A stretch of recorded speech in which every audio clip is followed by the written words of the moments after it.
it's Sharon Lemoyne, nurse practitioner and owner of Gig Harbor Medical Spa and Concierge Medicine.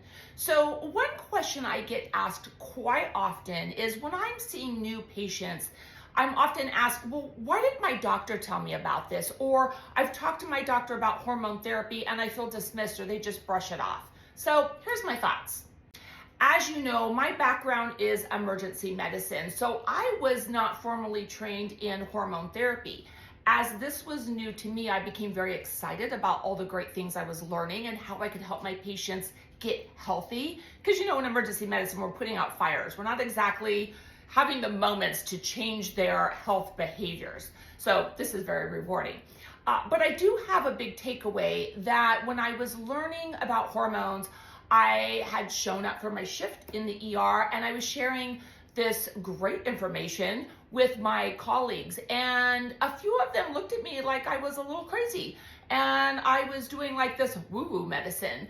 And I thought, oh, that's kind of a shame because I respect the heck out of these doctors, and how come they're not thinking about it like I'm thinking about it?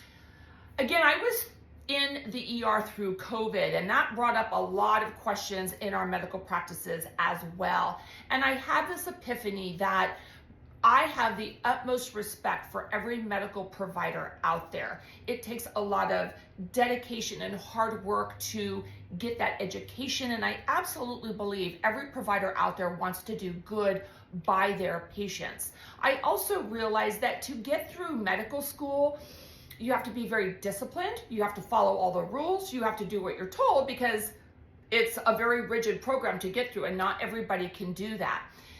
I think when you get back into the normal world, out of school, you're practicing, again, everybody has the great intentions, but sometimes you have to think out of the box, which means going against the grain just a little bit. And sometimes that's difficult for our medical providers that either they are so focused on their one specialty that they're phenomenal at and don't have the ability to look at other specialties or the time or the interest. And so really, if you're wondering why your providers have not brought this up, there is no formal training in great length in hormone education in medical schools. So that is one thing. I think the movement is here. We are all talking about it. We are all learning.